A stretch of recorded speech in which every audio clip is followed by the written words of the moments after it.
بسم الله الرحمن الرحيم الحمد لله رب العالمين وصلي وسلم على نبينا محمد وعلى آله وأصحابه ومن تبعهم بإحسان إلى يوم الدين إن شاء الله እህትና ወንድሞቻችን በቀጣይ የደርሱ الثاني ነው የምንመለከተው።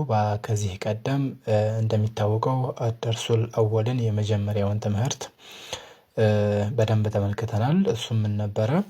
የአረብኛ ፊደላቶች ለየብቻ ሲመጡ የሚኖራቸውን ቅርጽና ሲነበቡ እንዴት ነው የሚነበቡት፣ ቅርጻቸው እንዴት ነው፣ አነባበባቸውስ እንዴት ነው የሚለውን ተመልክተናል። ዛሬ ደግሞ ሁለተኛውን ክፍል ወይ ደግሞ ትምህርት ሁለትን የምንመለከት ይሆናል። ኢንሻአላህ ተከታተሉ።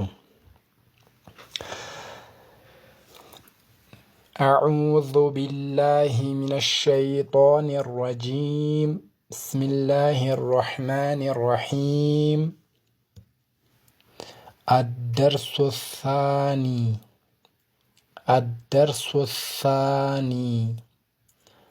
ትምህርት ሁለት ማለት ነው። ደርስ ማለት ትምህርት ማለት ነው። ثاني ማለት ሁለተኛው። አንደኛውን ከዚህ ቀደም አሳልፈናል። ዛሬ ደግሞ ሁለተኛውን ትምህርት ስለምናይ ትምህርት ሁለት አለን። ስለምንድን ነው ታዲያ ትምህርት ሁለት ካለን? حروف الهجاء المركبة حروف الهجاء المركبة حروف ብሎ ማለት ምን ማለት ነው ካለን? ፊደሎች ማለት ነው። ፊደሎች حروف ማለት ፊደሎች። ሂጃኢ ማለት የአረብኛ ከመጀመሪያው ከአሊፍ እስከ ያ እስከ መጨረሻው ያሉት ፊደላቶች የአረብኛ ፊደላቶች ሂጃኢ ተብሎ ይባላሉና የአረብኛ ፊደላቶች ነው ዛሬ የምንማረው ወይም ደግሞ የምንመለከተው። ታዲያ እነዚህ የአረብኛ ፊደላቶች በምን አይነት ሁኔታ ነው የምናያቸው ዛሬ ካለን? አልሙረከባ ሙረከባ ማለት ጥንድ የሆነ የተጠናዳ ማለት ነው። ስለዚህ ባለፈው በተናጠል አይተናቸዋል። ዛሬ ደግሞ ሲረከቡ አንዱ ከአንዱ ጋር ሲያያዝ ምን አይነት ቅርጽ ይኖራቸዋል? ምክንያቱም እኛ ይህንን የምንማረው ቃዒዳን ህግ እየተማረን ነው። ቁርአንን ለማንበብ ህግ እያስተማረን ነው። ይሄ ቃዒዳ የጀማሪ የተባለበት ምክንያት ለምንድን ነው?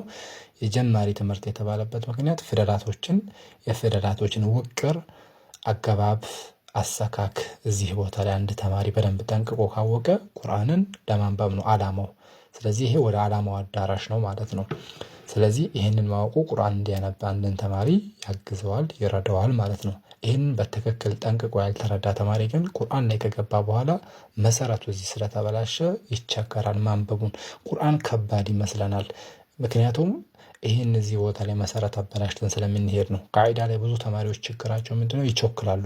ይሄን አውቀዋለሁ፣ ይሄ እንዲህ ነው ምናምን ከላይ እንደዚህ አይደረግም። እያንዳንዱን ነገር በደንብ ዲቴል በደንብ ማወቅ ያስፈልጋል። እዚህ ቦታ ላይ በትዕግስት አብጠርጥረን ታግሰን ነፍስያችንን እንደምንም አስታግሰን በደንብ እዚህን ቃዒዳን በደንብ ከተረዳን ቁርአን በጣም ቀላል ነው የሚሆነው። ምክንያቱም መሰረቱ አምሯልና መሰረቱ ያማረ ነገር ደግሞ ወደ ላይ ከፍ ሲባልም እያማረ እንጂ እየከበደ እየቀለለ እንጂ ጫና እየፈጠረ አይሄድም ማለት ነው።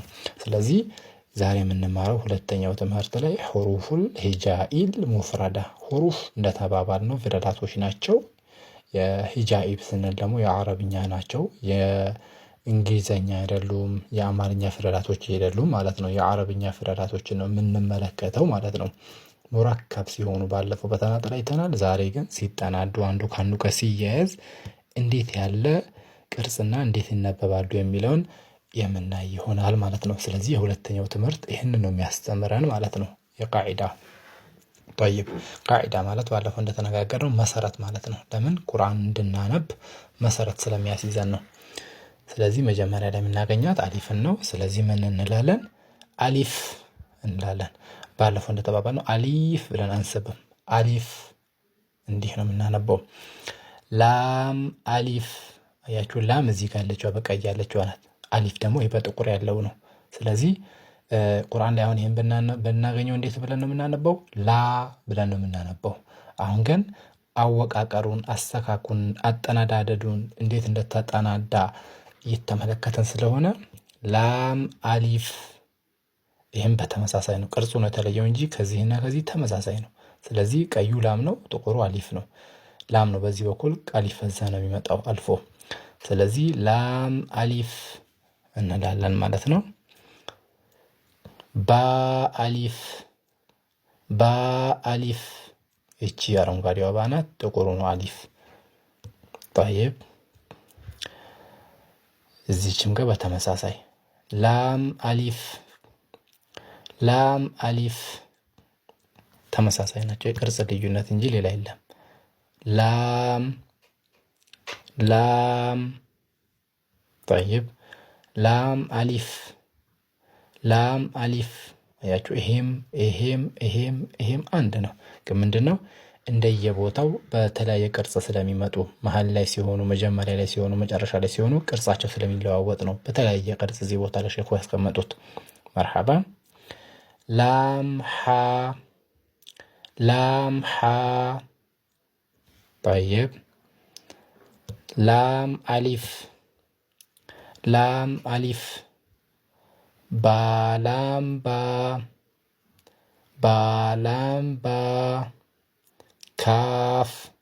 ካፍ አያቸው። እዚህ ቦታ ላይ ሁለት ጊዜ ካፍን ደጋገማት።